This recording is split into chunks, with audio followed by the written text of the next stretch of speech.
여러분 반갑습니다. 오늘도 하우스 리더십 학교 혼돈의 시대의 리더의 탄생 도리스 컨스 구드윈 박사님의 책을 중심으로 해서 대통령의 리더십에 대해서 살펴보도록 하겠습니다.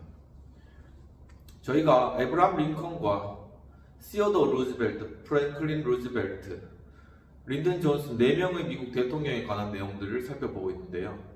그 중에 지난 시간까지는 에브라함 링컨의 대통령과 시어더 루즈벨트 대통령의 위기와 또한 그 위기를 극복했던 그러한 모습들에 대해서 살펴보았습니다. 이번 시간부터는 프랭클린 루즈벨트 대통령의 위기와 그것을 극복한 그러한 리더십에 관한 내용들을 살펴보도록 하겠습니다. 프랭클린 루즈벨트 대통령은 그가 상원의원으로 있었던 1921년도 8월 말에 다운이스트에서 좀 떨어진 가족의 섬 휴양지 캠포벨로에서 휴가를 보내고 있었습니다.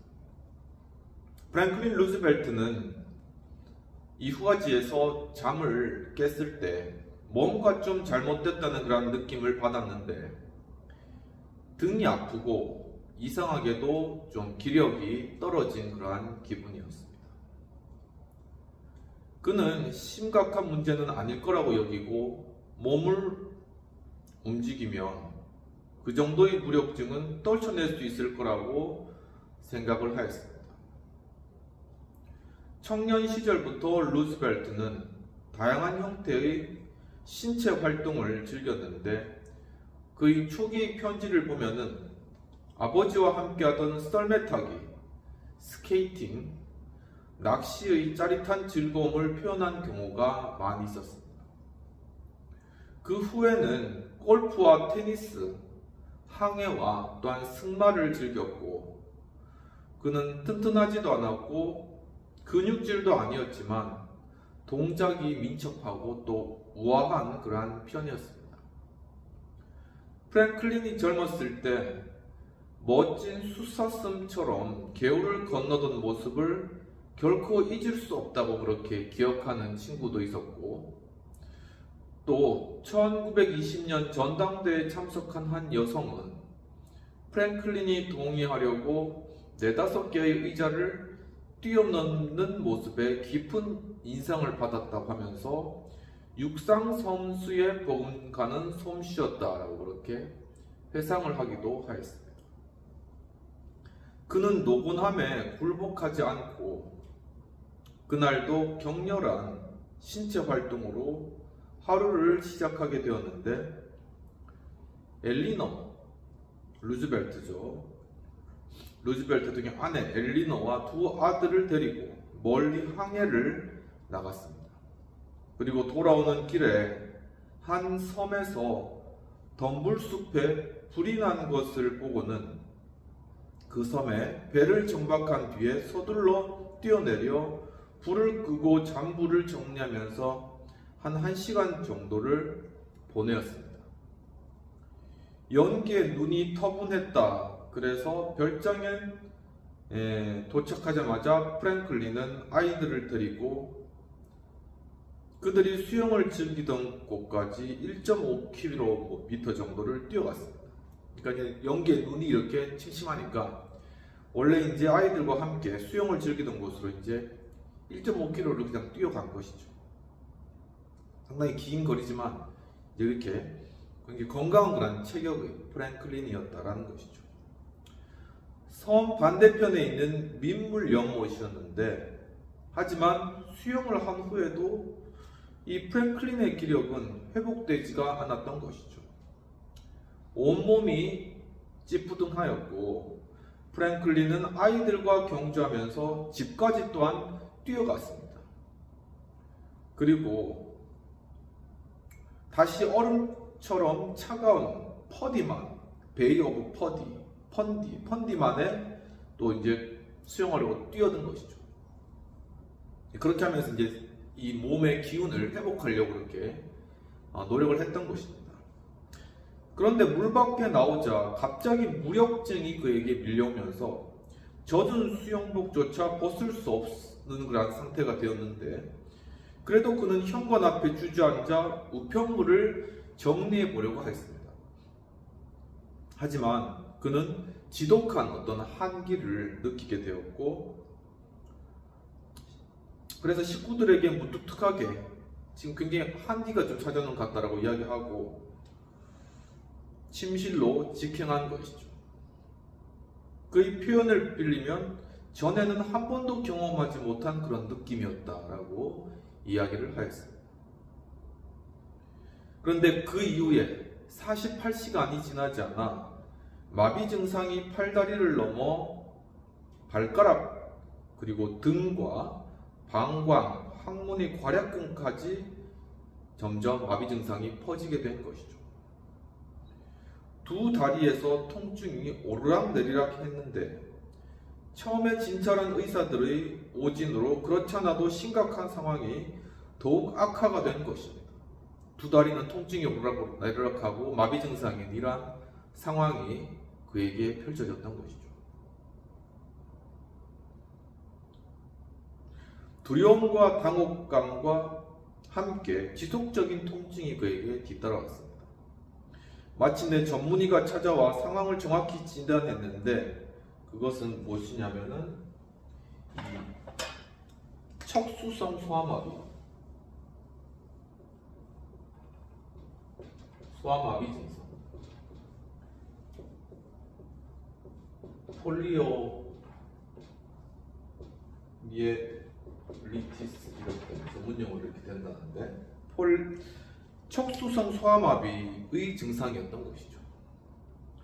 즉 바이러스가 근육 활동을 통제하는 신경을 공격해서 발생한 그러한 질병이었고, 또한 그 후로 며칠 동안 엘리너는 프랭클린의 조수로 당시 캄포벨로의 손님이었던 루이스 하우의 도움을 받아서 남편을 침대에 일으켜서 요강에 앉히고, 엘리너는 또 관장제를 투입하고 도뇨관을 사용하는 법을 배웠다는 것이죠. 거의 바로 이런 관장제를 통해서 배변하면서 도뇨관을 통해서 소변을 일어나지도 못한 이런 갑작스러운 소아마비 증상이 루즈벨트에게 나타났다는 것입니다.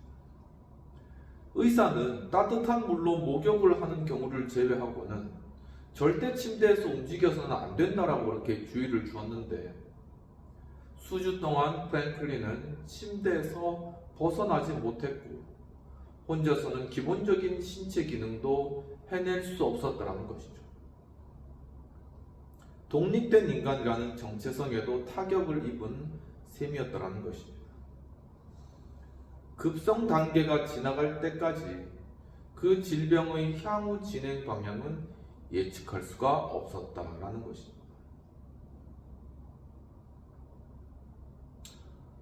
일부 근육은 되돌아올 수 있지만 부분적으로만 힘을 되찾거나 완전히 마비될 가능성도 있었던 것이죠. 9월 중순에 프랭클린은 캄포벨로에서 뉴욕 장로교 종합병원으로 옮겨지게 되었습니다. 그리고 6주 동안 그곳에 입원하게 됩니다.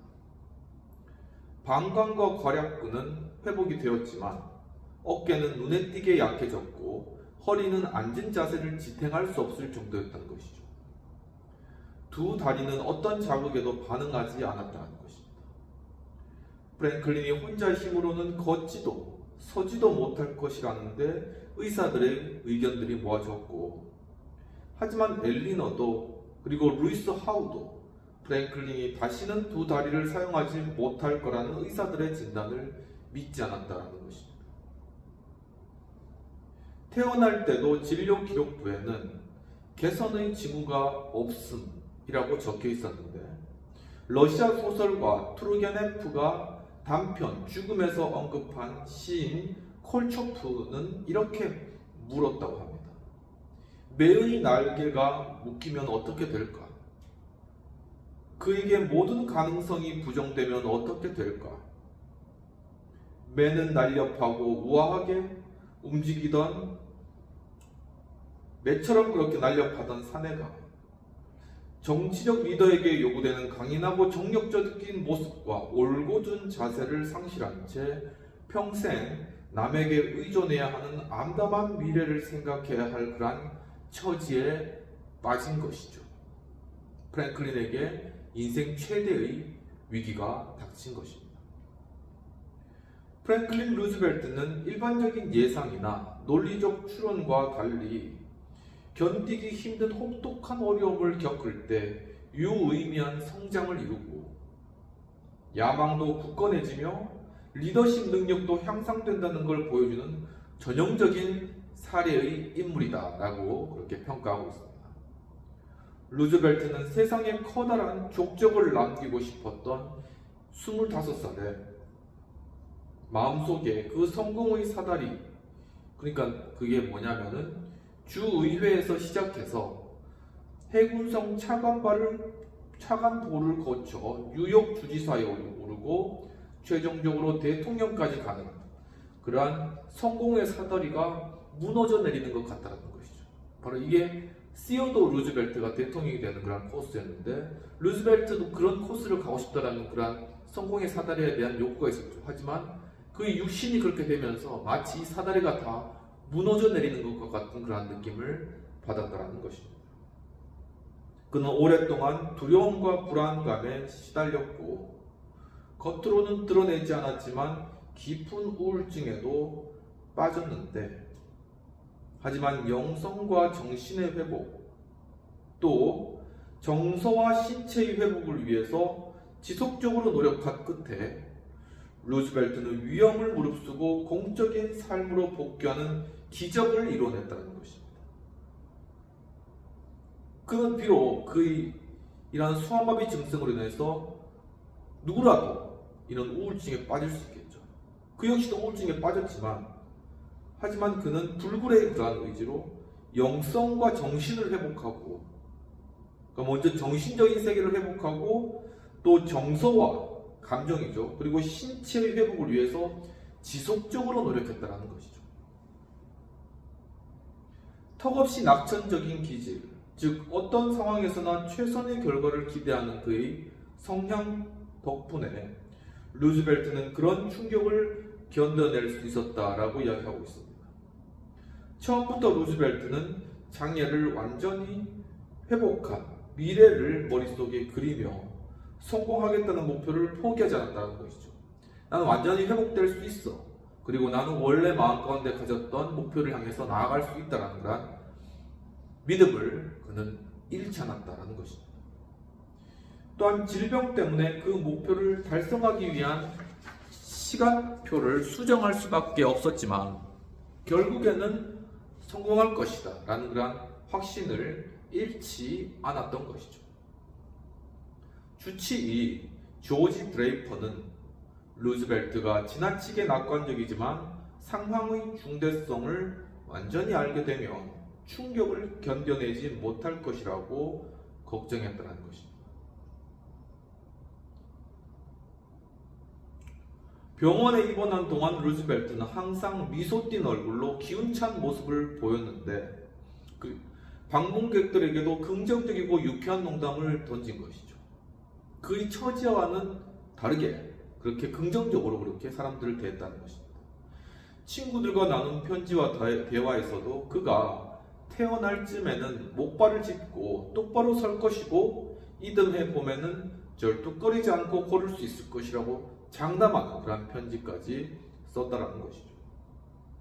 게다가 시간 문제일 뿐 골프도 다시 시작할 수 있을 거라고 말하게 됐다는 것입니다. 드레이퍼는 한 동료 의사에게, 이 드레이퍼는 이제 주치인 것이죠.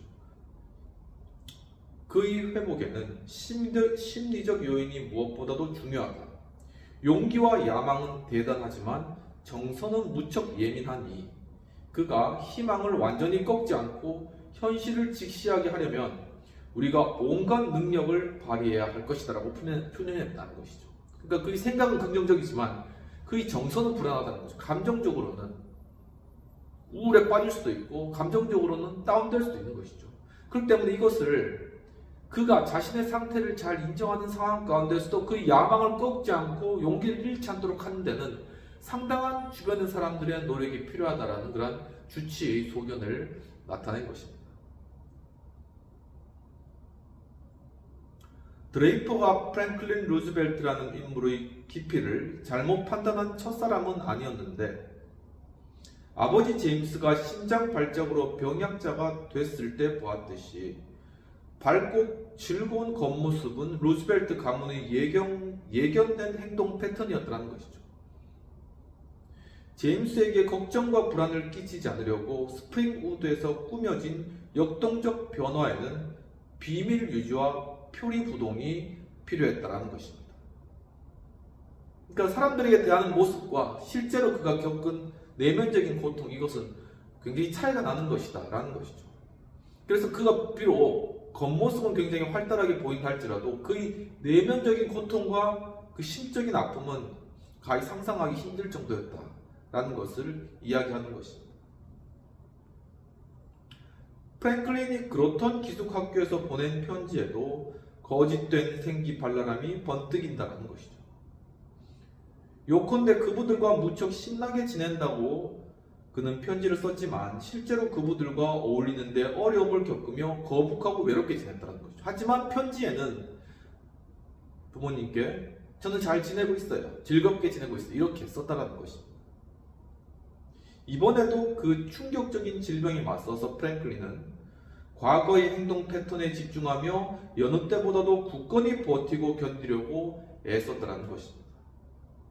그에게 닥친 시련을 고려하면 전혀 어울리지 않지만 마음속에 그려낸 긍정적 이미지는 그 자신의 기운을 북돋워 주는데 그치지 않고 주변 사람들에게 투영되었다는 것이죠. 그러니까 그러한 긍정적 이미지, 그것이 프랭클린 자신을 살릴 뿐만 아니라 그 주변에 있는 사람들에게도 전파되었다는 것이죠. 그러니까 프랭클린이 저 척수성 소아마비를 겪고 평생 불구로 지낼 가능성도 있음에도 불구하고 사람들에게 긍정적으로 다가가는 그런 모습을 보면 사지 멀쩡한 사람은 어떻겠습니까? 아, 저 사람도 저렇게 사는데 내가 정말 열심히 살아야 되지 않겠느냐라고 생각하지 않겠습니까? 바로 그렇게 긍정적인 효과를 주변 사람들에게 끼칠 수 있는 정말 그런 위대한 하나의 리더십을 그는 가지고 있었다라는 것이죠. 유난히 힘든 날도 있었지만 억지로 꾸민 좋은 기분이 꾸준히 계속되자 마침내 진짜로 기분이 좋아졌다는 것이죠. 그렇죠? 계속 긍정적인 단어를 사용하고 긍정적인 이야기를 하고 긍정적인 것으로 우리의 마음과 생각까지 바꿔나갈 때 우리 삶 역시도 그리고 실제로 우리 정서, 감정 역시도 이렇게 바뀌어진다는 것이죠. 굉장히 말이 중요한 부분들이죠. 어떻게 생각하느냐가 굉장히 중요하다는 것입니다. 그러면 비평되는 내용들을 살펴보도록 하겠습니다. 필자는 프랭클린 루즈벨트가 평생 안고 다녔던 소아마비에 걸리게 된 과정을 그 당시 상황을 연구하여서 정확하게 밝혀내고 있는 것으로 보여집니다. 한편 루즈벨트에게 소아마비가 치명적인 하나의 질병이었지만 프랭클린의 턱없이 낙천적인 기질이 그에게 닥친 상상 이상의 어려움으로부터 그를 건져내었다는 것이죠. 그리고 초인적 모습으로 정계에 되돌아오게 된 이러한 상황들을 잘 보여주고 있다고 생각됩니다. 그렇다면 토의되는 내용들입니다. 리더가 극복하기 어려운 위기에 봉착했을 때 프랭클린 루즈벨트 자신에게 닥친 위기를 대하는 태도를 통하여 회복 탄력성을 가지게 하는 요인이 있다면, 그러니까 자신에게 위기가 닥쳤어요. 그런데 이 리더십의 가장 중요한 요인 중에 하나가 이 회복 탄력성, 이 위기 가운데서도 다시금 오뚜기처럼 일어나는 이러한 능력입니다. 이것은 선거에서 패배했을 때, 그 이외에도 경쟁 같은 경우에 사업에 실패했을 때, 학생 같은 경우에는 학업에 낙방했을 때, 이런 모든 상황들 가운데서 이것을 이겨낼 수 있는 것이 바로 회복 탄력성인데, 루즈벨트와 같이 육신적으로 어려움에 처했을 때는 이 소아마비와 같이 이거를 회복 탄력성을 통해서 회복해 나가기는 굉장히 힘든 것이죠. 정말 이거는 하나의 리더십의 위기였다는 것이죠. 그러니까 누구나 정치인 앞에서 당당하게 서서 힘있게 나아가는 걸 사람들에게 보여주고 싶잖아요. 그런데 그가 소아마비로 다리를 못 쓴다. 휠체어에 평생 앉아있어야 된다. 과연 그 사람이 과연 이 정치에 관해서, 이 리더십에 관해서, 그리고 통치자에 관해서 과연 어떻게 그것을 꿈꾸고 소망할 수 있을까라는 그러한 의문이 드는 것이죠. 하지만 프랭클린 루즈벨트는 그러한 장애를 딛고 일어나서 결국은 미국의 무려 4선 대통령이 되고 제2차 세계대전을 이겨낸 그러한 대통령이 되었다라는 것은 하나의 단순한 대통령으로 뿐만 아니라 하나의 역사적인 그러한 인물로서 평가될 수 있는 그러한 입지전적인 리더십을 가진 인물이었다. 그렇기 때문에 많은 미국인들이 그를 존경하고 그를 따르고 있다는 그러한 사실인 것입니다. 바로 이러한 회복 탄력성을 가지게 하는 그러한 요인은 무엇보다도 그의 하나의 긍정적인 마인드. 근데 이것이 비록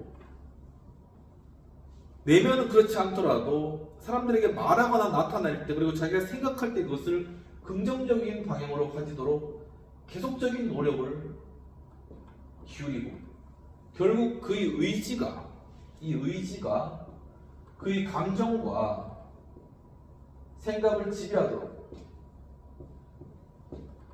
그를 내면적으로 훈련시켰다는 것입니다. 바로 이처럼 그의 정신이 그의 육체를 이긴 것이죠. 바로 이러한 하나의 리더십적인 그러한 측면이 그에게 중요한 영향을 미쳤다는 것이죠. 그렇다면 지금 이 땅을 살아가는 정치인들과 또한 리더십들은 그 마음 가운데 기본적으로 바로 긍정적이고 적극적이고 또한 자신의 꿈을 실현할 수 있다라는 그러한 마음, 생각, 그리고 그것에 대한 열정, 그것을 계속 유지해 나갈 수 있는 바로 그러한 어떤 역량이 필요하다는 것이죠. 그것은 천부적으로 주어진 것일 수도 있고 스스로가 노력해서 얻는 것일 수도 있고, 근데 프랭클린 루즈벨트 같은 경우에는 스스로가 굉장히 큰 노력을 통해서 이러는 것들을 이루어낸다라는 것입니다. 그렇게 되었을 때 바로 그런 긍정적인 어떤 파워가 사람들에게 미쳐지게 되는 것이죠. 그것이 본인 개인뿐만 아니라 주변에 있는 사람들에게 흘러가서 주변을 긍정적으로 바꾸어 나가고, 정말 이 세계대전이라는 그런 암울한 상황들을 해결해 나가고, 경제공황이라는 이러한 어려운 상황들을 뉴딜 정책으로 해결해 나가고, 바로 이러한 역량, 바로 이러한 리더십의 그 중심에는 바로 이 프랭클린 루즈벨트의 정신적인 그러한 강인함과 또한 마음 가운데서 일어났던 회복 탄력성, 그것이 그에게 굉장히 중요했다. 그리고 그것이 결국은 전체 미국, 전체 세계 가운데 영향을 끼치는 중요한 요인이었다라는 것을 살펴볼 수가 있다라는 것입니다. 여기까지 하고 이제 프랭클린 루즈벨트 어떻게 그러면 그의 재활을 시작하게 되었나 하는 부분들을 함께 살펴보도록 하겠습니다.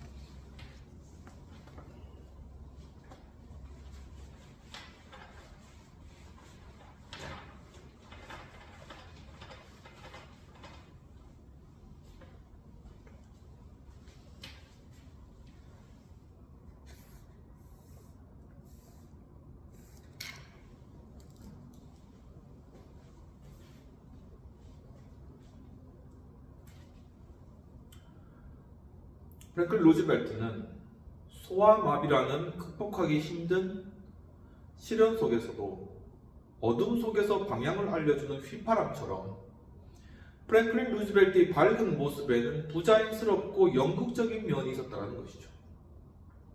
일부러 그렇게 합니다. 일부러 긍정적이고 더 밝게.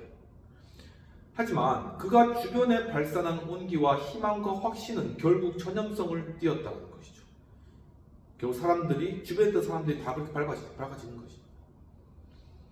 루즈벨트는 결단력과 인내심, 그리고 새롭게 얻은 끈기로 못된 몸뚱이를 되찾기 위한 고난의 길을 시작했다는 것이죠. 정말 이렇게 어려운 그러한 회복의 길을 걸어갔다는 것입니다. 상반신이 회복 가능성이 상대적으로 더 크다는 말을 그는 듣고 프랭클린은 가슴과 어깨, 목과 팔, 허리를 회복하기 위해 그야말로 살인적인 운동을 견뎌내었다는 것이죠. 강인한 체력을 키우려던 시어도어 루즈벨트보다 프랭클린은 훨씬 힘든 과정을 겪어했던 것이죠. 시어도어 루즈벨트는 자기 어머니와 아내가 동시에 하루에 돌아가는 동시에 잃게 된 그러한 사건들을 통해서 배드필드로 가서 카우보이로 살아가면서 굉장히 그 육신을 단련시키고 그 어떤 바운더리와 용기를 굉장히 키운 그런 계기가 되었지만, 프랭클린은 자신의 몸으로 그런 소아마비의 과정을 겪게 됐기 때문에 그는 그 자신이 스스로 자신과 싸우는, 자신의 신체와 자신의 소아마비된 이 상태와 싸우는 아주 처절한 그러한 하나의 자신과의 싸움을 해나갔다라는 것이죠. 신체 기능에서 온전히 남은 부분이라도 강화하기 위해 온갖 가능한 수단을 동원했다는 것입니다. 그는 매시간 침대 위에서 공중 그네처럼 생긴 장치에 설치한 일련의 둥근 고리에 매달려서 몸을 쭉 펴며 근육을 강화하는 힘든 운동을 계속했다는 것이죠. 그 덕분에 그의 상반신은 권투나 레슬링 선수의 상반신을 점차 닮아가게 되었다라는 것입니다. 그런 유신적인 그런 어떤 훈련들을 해나가면서 말 그대로 이 운동 선수들의 그런 운동 방식을 그가 따라간 것이죠. 마침내는 강인한 팔 힘으로 휠체어를 혼자 조정하고 앉은 자세를 조절할 수가 있었다라는 것이죠. 하지만 한 의사의 진단에 따르면은 허리 아래는 여전히 가망이 없었다는 것입니다. 따라서 도움을 받지 않고 혼자 휠체어에 올라앉거나 또한 내릴 수 없었고, 그래도 그는 날마다 서재 바닥에 누워서 허리와 두 팔로 서재를 이리저리 기어다니며 또한 운동을 끈질기게 계속했다는 것이죠. 그 후에는 계단 오르기를 했는데 두 손으로 난간을 움켜잡고 몸을 한 계단씩 끌어 올렸다는 것입니다. 계단 끝까지 올라가면 얼굴에 땀이 뚝뚝 그렇게 떨어지기도 했는데, 프랭클린은 가족들에게 자신을 지켜보며 작은 성공을 거둘 때마다 박수와 환호로 성원해달라고 부탁했다는 것이죠. 그만큼 사람들의 어떤 성원과 힘이 그에게 중요한 역할을 미쳤다는 것입니다. 엘리너의 증언에 따르면 프랭클린은 그런 작은 승리를 거둘 때마다 예전보다 더 강해졌다라는 자부심을 느꼈다는 것이죠. 바로 이렇게 작은 것에서도 그것을 성취해 나감으로 거기서 자부심과 성취를 경험하고, 바로 이러한 것들이 프랭클린이 낙심하지 않고 계속 목표를 향해서 나아가고 있다는 하나의 증표요, 또한 그에게 힘을 주었던 요인이 되었다는 것이죠. 이와 같이 리더십에 있어서, 그리고 우리의 일반 보통 사람에 있어서도 작은 성취를 결코 그것을 소홀히 여기면 안 된다는 것입니다. 요리를 맛있게 했다라던가 아니면은 못했던 걸 어떤 집소리를 작은 걸 했다, 뭐 이런 것들 어떻게 보면 하찮게 보일 수 있는 것도 있지만, 바로 그런 작은 하나의 성취감들이 모여가지고 그에게 굉장히 큰 동기력을 가지게 한다는 것이죠. 작은 것을 해냈다는 그 성취감이 결국은 아주 큰 일을 해낼 수 있는 하나의 잠재력이요, 하나의 표지요, 하나의 가능성으로 작용할 수 있기 때문인 것입니다.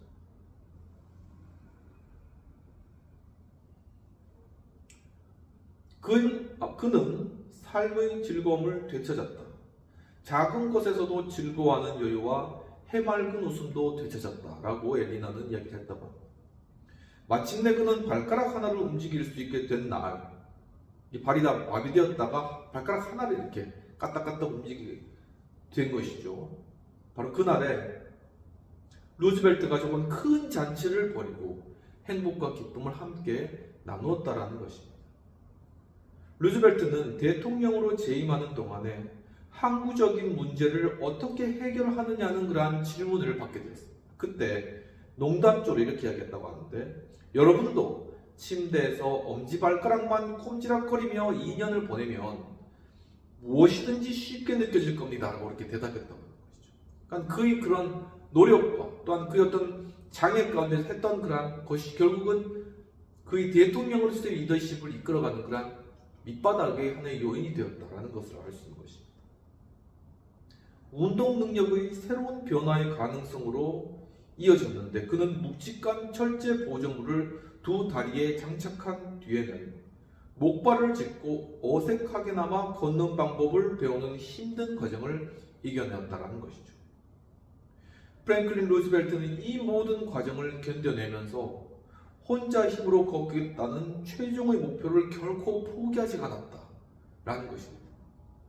끝없이 치료법을 찾는 과정에서 루즈벨트는 시행착오를 효과적으로 사용했다는 것이죠. 말 그대로 이거는 즉 맨땅에 계속 하는 것입니다. 계속 될 때까지 조금씩 끊임없이 노력하고 계속해 나가는 것이죠. 모든 가능성을 향하여서 시도해보는 바로 이런 것이 그 육신을 회복하기 위한 행동이었지만 어떻게 보면 하나의 리더십적인 하나의 행위다라는 것이죠. 특히나 위기를 맞이한 그 리더십이 위기를 탈출하고 위기를 해결해 나가는 그런 과정이라는 것입니다. 시행착오는 그의 뚜렷한 리더십의 방식이기도 했다라는 것이죠. 역시 보리스 컨스 교수님도 이 시행착오, 이것이 바로 이 리더십의 중요한 요소다. 계속적인 시행착오를 겪어 나가는 것이죠. 그리고 그것을 두려워하지도 않고 실패를 두려워하지 않는다는 것이죠. 해군성에 근무할 때도 온갖 아이디어를 가혹하게 시행한 후에 결과를 두고 어떤 아이디어를 선택할 것인지를 결정했다는 것입니다. 뉴딜 정책을 시행할 때도 다양한 프로그램을 연이어 실험하면서 현재의 프로그램이 효과가 없는 것으로 밝혀지면 신속히 또한 방향을 바꾼 것이죠. 치료법을 찾는 과정에서도 그는 전기 허리띠라던가 특대형 세발 자전거라던가 특수하게 설계된 구두 등 수십 가지 새로운 장치를 적극적으로 받아들였다는 것입니다. 시간이 지나면서 많은 기계적 문제를 해결하는 장치들을 직접 발명까지 하기도 했다는 것이죠. 끊임없이 자신의 장애를 극복하기 위한 노력들을 시도해 나갔다는 것입니다. 예컨대 대퇴부의 사두근을 단련하려고 팔걸이가 없는 작은 휠체어를 또한 설계했다는 것입니다. 서재에서 책을 끄집어내려고 지팡이 끝에 집게를 설치하기도 하고, 프랭클린 루즈벨트는 손으로 조작하는 조절판과 브레이크가 최초로 설치된 자동차의 주인이기도 했다는 것이죠. 그러니까 손으로 할 수 있는 자동차를 스스로 개발해서 그것을 타고 다녔다라는 것입니다. 이 과정에서 루즈벨트는 동료 소아마비 환자들과 광범위하게 편지를 주고받았다는 것이죠. 같은 어려움을 겪는 사람들과 광범위한 네트워크를 형성했다는 것입니다. 나중에 프랭클린 루즈벨트는 바로 이러한 전국을 향한 그런 어떤 네트워크의 형성, 이것을 통해서는 굉장히 큰 힘을 얻었거든요. 바로 이러한 시초가 바로 이런 소아마비 장애인들과 하나의 연결, 연대, 이런 것이었다는 것입니다. 공통된 어려움을 극복하기 위한 아이디어를 교환했다는 것이죠. 이 편지들에서 취약점을 공유하며 겸손함, 즉 타인의 고통과 마음을 염려하는 마음을 처음으로 배웠다는 것이죠. 바로 여기서 그는 겸손함이라는 중요한 리더십의 자질을 배웠다는 것입니다. 이런 겸손함은 나중에 조지와 윈 스프링스에서 지내는 동안에 한층 더 성숙해졌다라고 이야기하고 있습니다. 프랭클린은 요양하며 회복하던 그는 바로 이렇게 7년 동안 충성스러운 개인적 팀을 조직했는데, 즉 자신의 어떤 장애 가운데서도 정치적 활동을 하고 자신의 어떤 삶을 살아가기 위한 그런 정치적인 어떤 리더십으로 행위를 하기 위한 그러한 팀이었던 것인데, 바로 누구가 있었냐면은 첫 번째는 엘리너 루즈벨트, 자신의 아내죠. 아내가 바로 옆에 붙어가지고 그와 함께 있어 주었다. 그리고 또한 루이스 하우, 이 사람 기자인데 아주 비판적인 기자죠. 근데 프랭클린 루즈벨트 바로 옆에 앉아가지고 이제 그에게 조언을 해주는 그러한 입장에 있는 사람이 되었다라는 것입니다. 또 그 이후에 마거리트 미시 르헨느가 있습니다. 이 사람은 처음엔 27살에 이 프랭클린 루즈벨트가 장애인으로 있었던 때 그를 만나가지고 거의 일거수일투족과 함께한 그런 하나의 비서 역할을 했던 것이죠. 바로 이러한 사람들이 프랭클린과 바로 가까이 있으면서 그의 손발이 되어줬더라는 것입니다. 바로 이러한 비정통적인 팀은 부분의 합을 넘어 루즈벨트 몸의 한 부분이 일부가 되었더라는 것입니다. 그들은 루즈벨트의 마비로 인한 위축을 최소화하는 역할을 해낸 것이죠.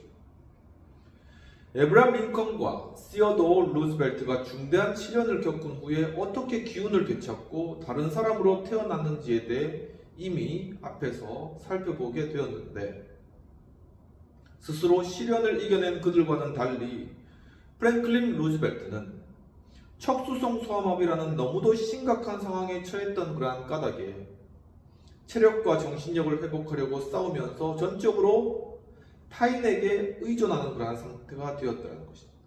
그러니까 시어도어나 에브라함은 위기를 혼자서 극복해낸 그러한 스타일이었지만 프랭클린 루즈벨트는 육신적인 한계 때문에 그럴 수가 없었다는 것입니다. 도리어 그는 주변에 있는 사람들을 완전히 일치가 됨으로 말미암아 완전히 하나의 루즈벨트의 몸이 된 것이죠.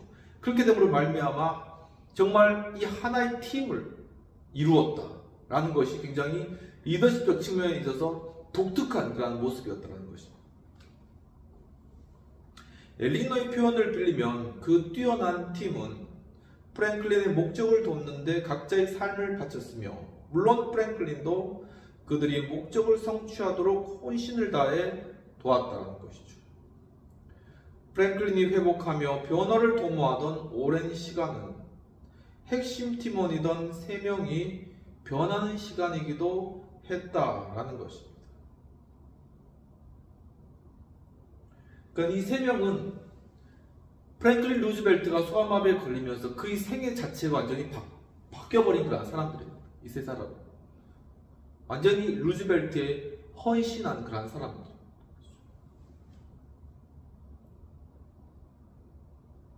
또한 재정리하고 성장하는 시간이었고, 달리 말하면 그들이 전에는 제대로 개발하지 못한 각자의 재능과 관심사를 이들이 발견하는 그러한 시간이었다라는 것입니다.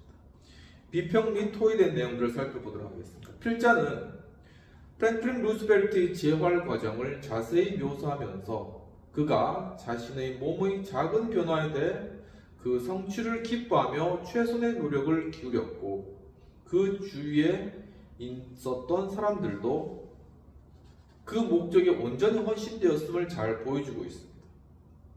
리더십의 한계 상황 가운데서 그 한계를 뛰어넘을 수 있는 가능성과 이유를 살펴본다면, 정말 이 루즈벨트의 그러한 소아마비는 리더십으로서, 특히나 대통령적인 리더십으로서는 전혀 이 가능성이라는 것을 찾아볼 수 없는 그러한 상황이었다라는 것이죠.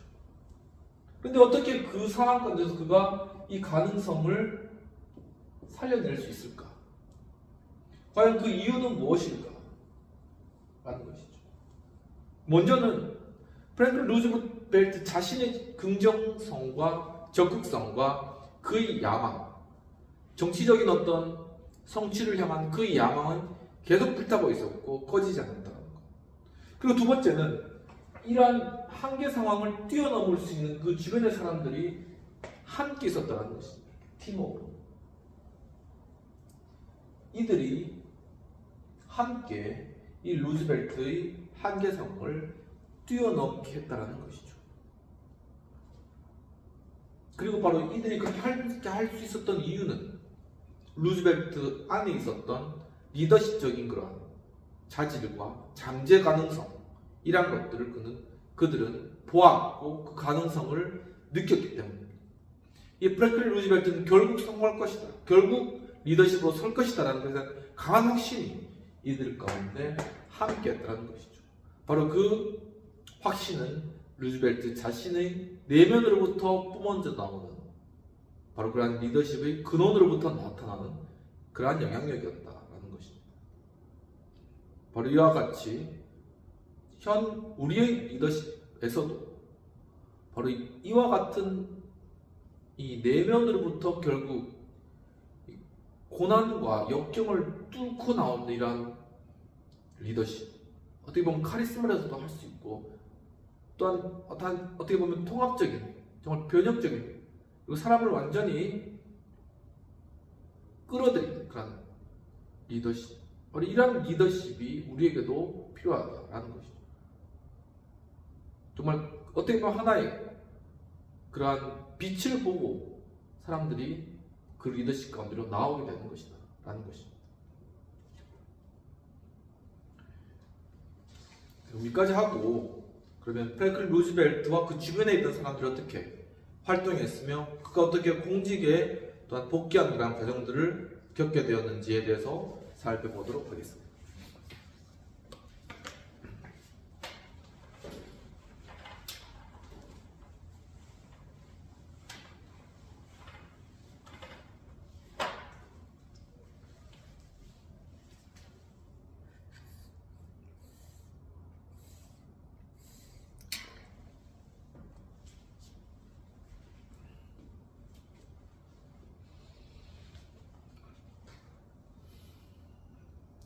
애초부터 엘리너 루즈벨트와 루이스 하워는 프랭클린에게 정치적 야망이 사라지면 그의 사기도 크게 떨어질 것이라고 판단한 것이죠.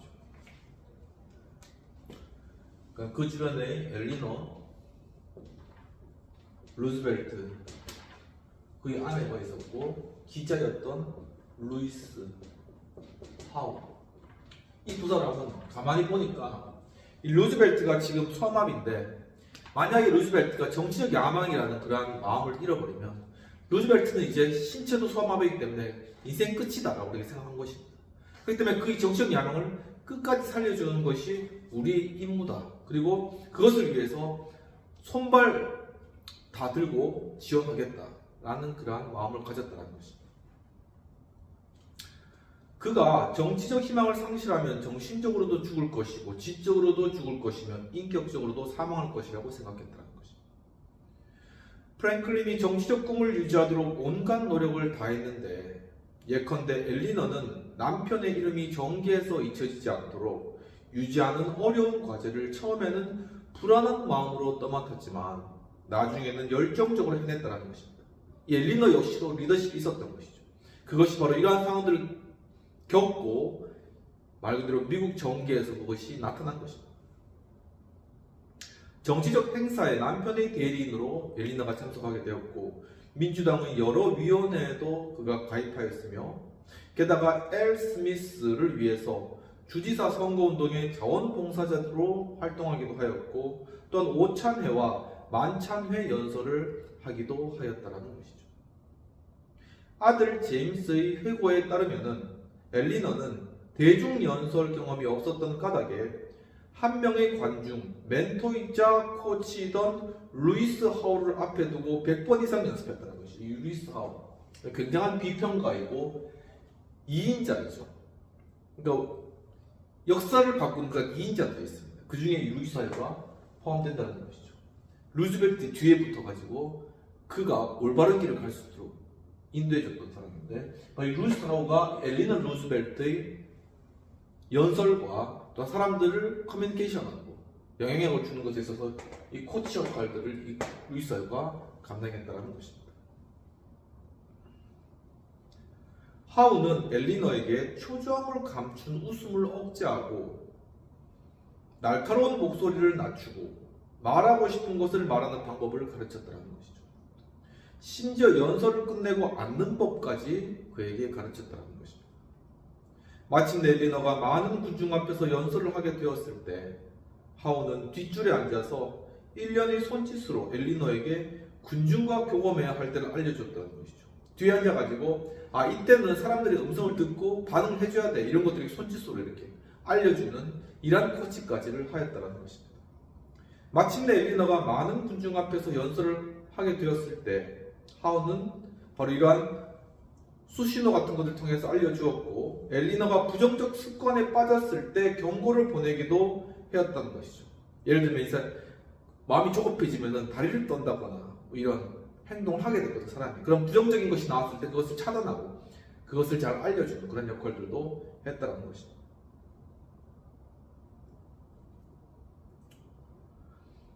이것은 마치 린든 존슨이 토론팀 학생들에게 사용한 방법과 유사했다, 이렇게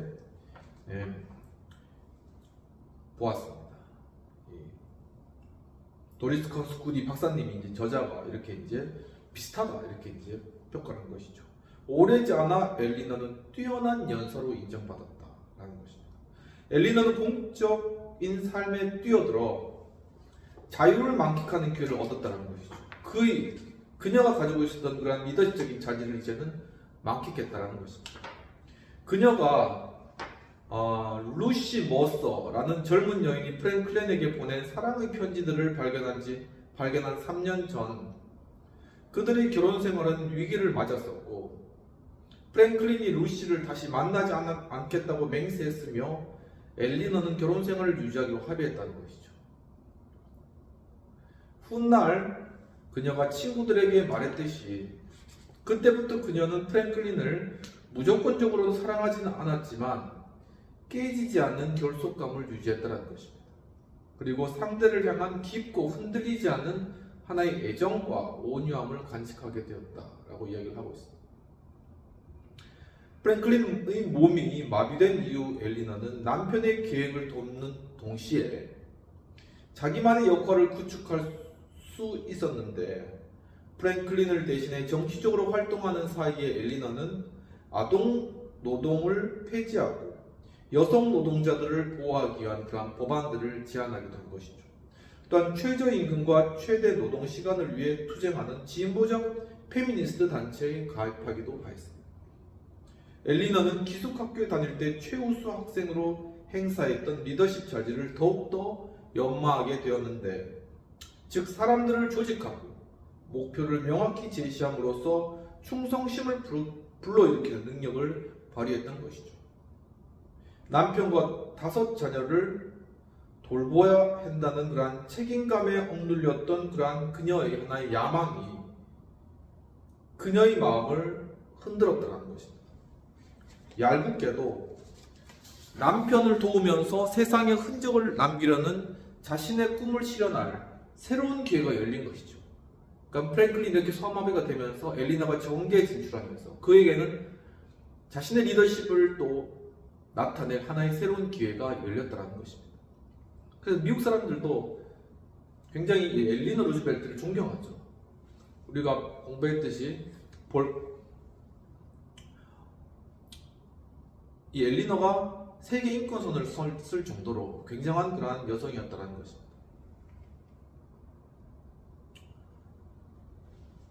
그래서 이 리더십 학자들도 굉장히 엘리너에 대해서도 많은 그런 연구를 진행하고 있는 그런 상황이라는 것이죠.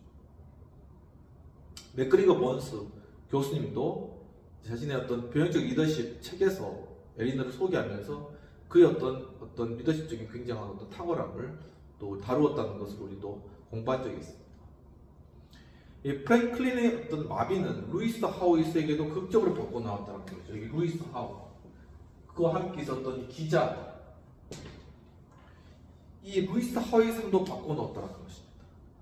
하우는 프랭클린이 소아마비에 걸리기 전에도 거의 10년 동안 그의 비서이자 보좌관으로서 또 친구로서 프랭클린을 도왔는데, 그러나 하우가 한 인터뷰에서 말했듯이 프랭클린의 질병으로 모든 것이 바뀌었다. 누구의 삶? 자신의 삶 자체가 완전히 바뀌었다는 것입니다.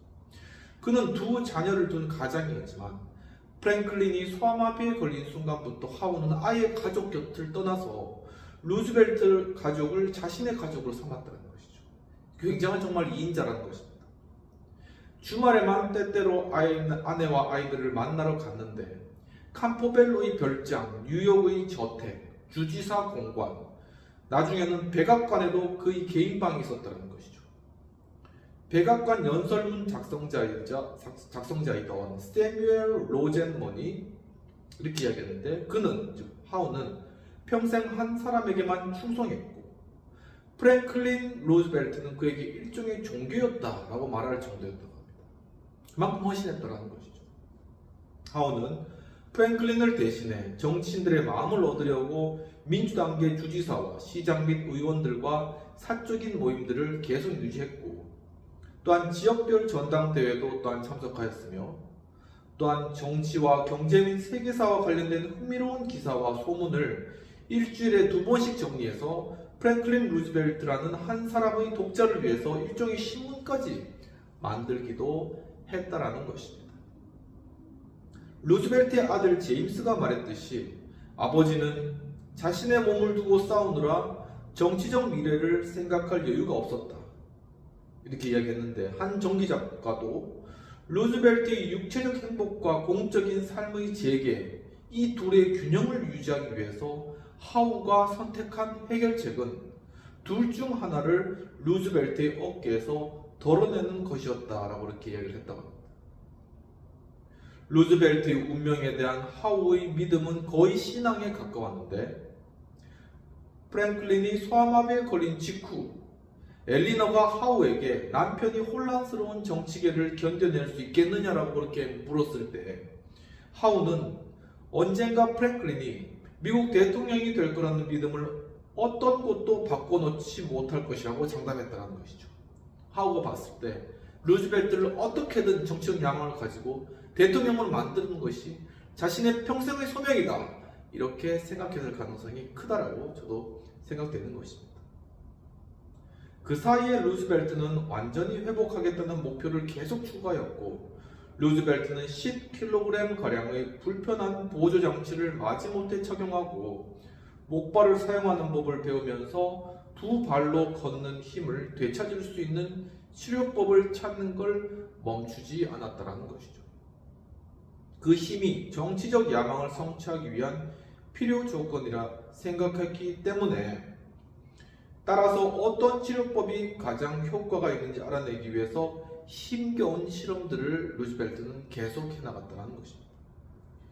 여름에 햇살을 받으며 야외에 앉아있으면 두 다리가 더 빨리 반응하고, 흐린 날에는 오후 5시경부터 다리가 굳는다라는 것을 그는 알아내게 된 것이죠.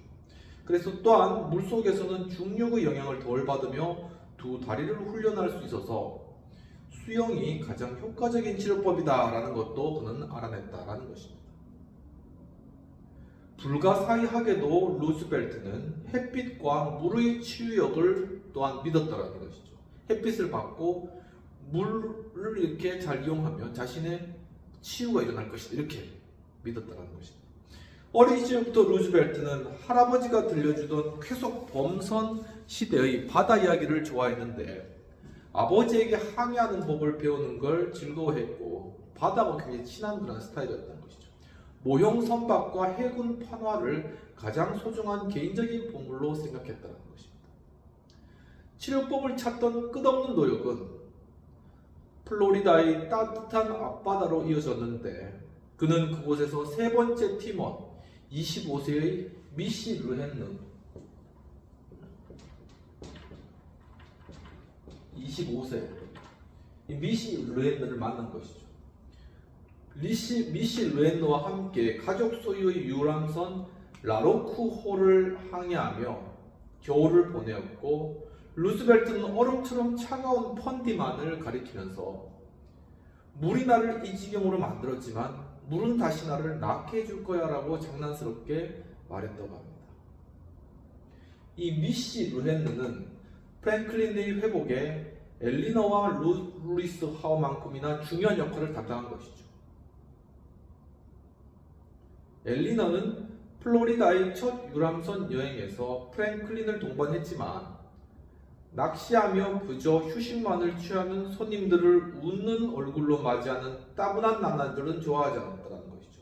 엘리너는 나름대로 남편이 어떤 정치적 그러한 길들을 유지해주기 위해서 나가서 사람들, 정치계 있는 사람들 만나고 그런 정치 활동들을 하고 연설을 하고 이런 것들을 즐기는 그런 리듬 스타일이었기 때문에 이 프랭클린 루즈벨트가 이제 몸을 회복하기 위해서 찾아오는 사람들과 함께 낚시하고 이런 휴양을 보내는 거 별로 좋아하는 스타일이 아니었다는 거죠. 그러니까 그 곁에서 이렇게 그를 이렇게 뒤치다꺼리 하는 거는 별로 그 원하는 건 아니었다. 그리고 또 그것이 프랭클린에게 더 좋은 것도 아니었고요.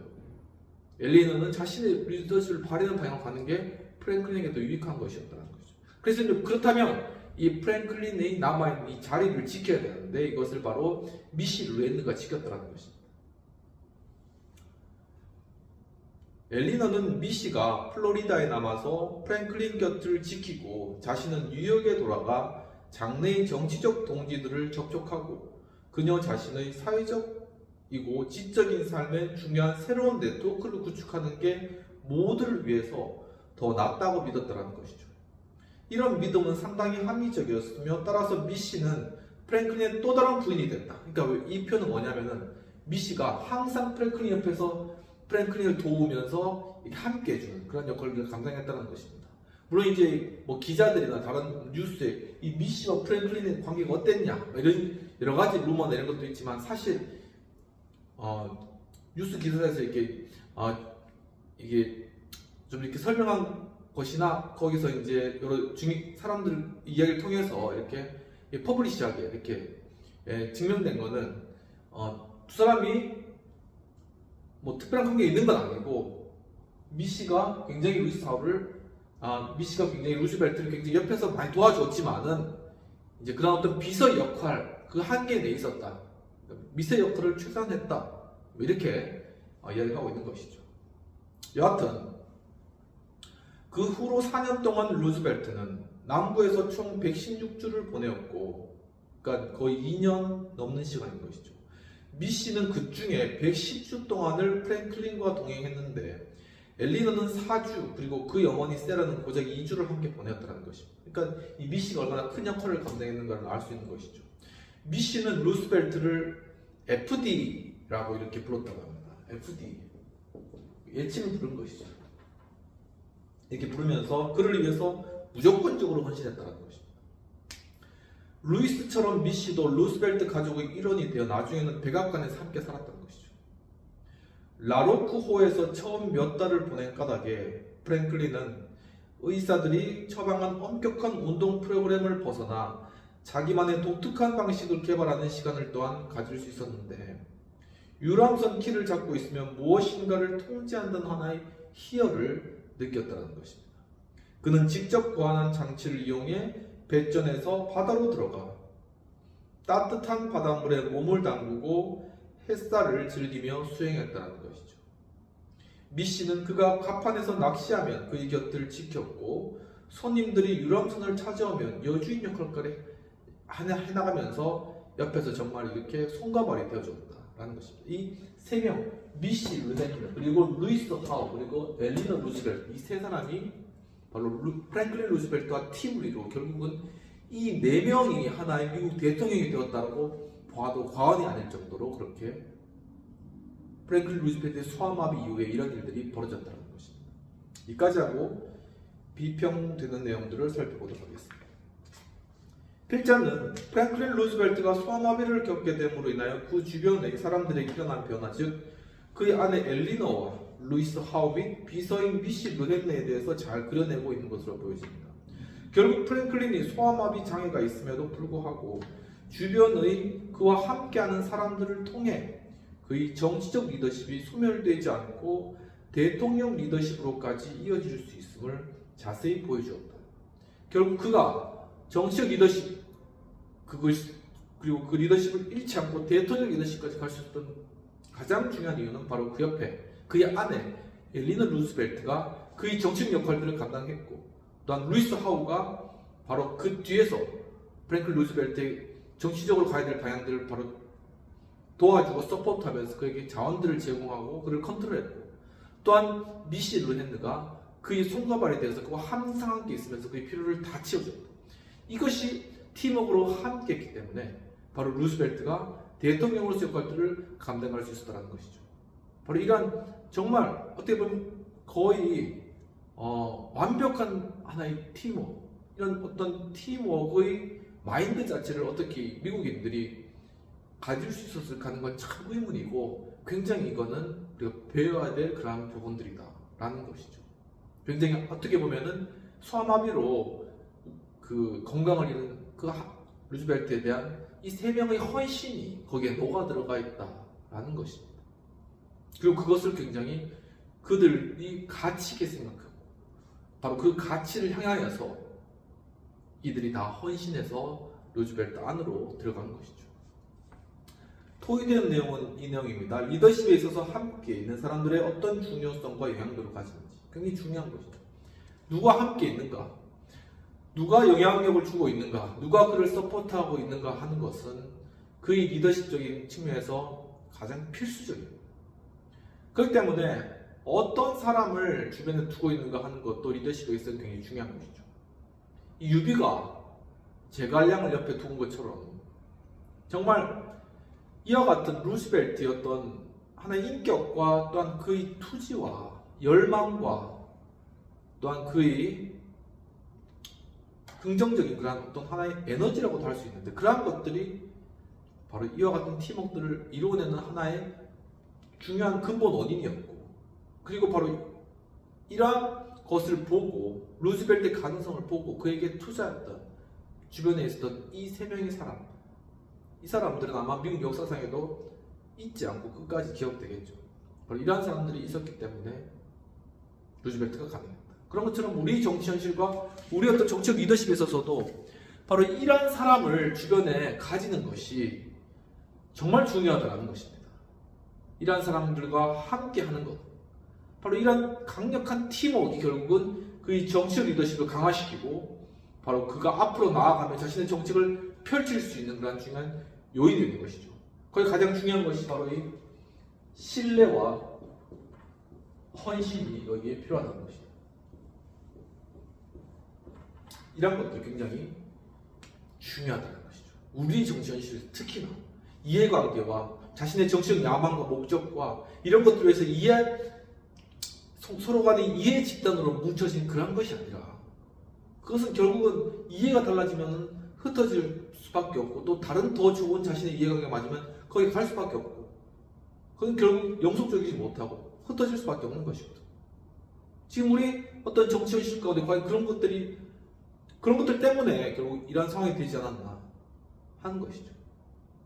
그러니까 다시 우리가 어떻게 보면 우리의 어떤 정치적 리더십을 회복하는 그런 방법들, 바로 그런 것은 바로 이와 같이 신뢰와 헌신 가운데 뭉쳐진 그런 팀원, 소규모의 하나의 팀원, 하나의 팀, 이것은 또 하나의 집단적 리더십, 이런 것이 영속적인 리더십, 이런 것들이 성립되어야지만이 바로 그 가운데서 하나의 정치적 변형을 일으킬 수 있는 하나의 가능성, 포텐셜 가운데 생겨난다라는 것을 한번 생각해 볼 수 있겠습니다. 오늘 여기까지 하고 다음 시간에 그럼 보다 더 구체적으로 이 소아마비를 겪은 루즈벨트가 어떻게 정치 활동들을 재개해 나갔는가 하는 부분들을 살펴보도록 하겠습니다.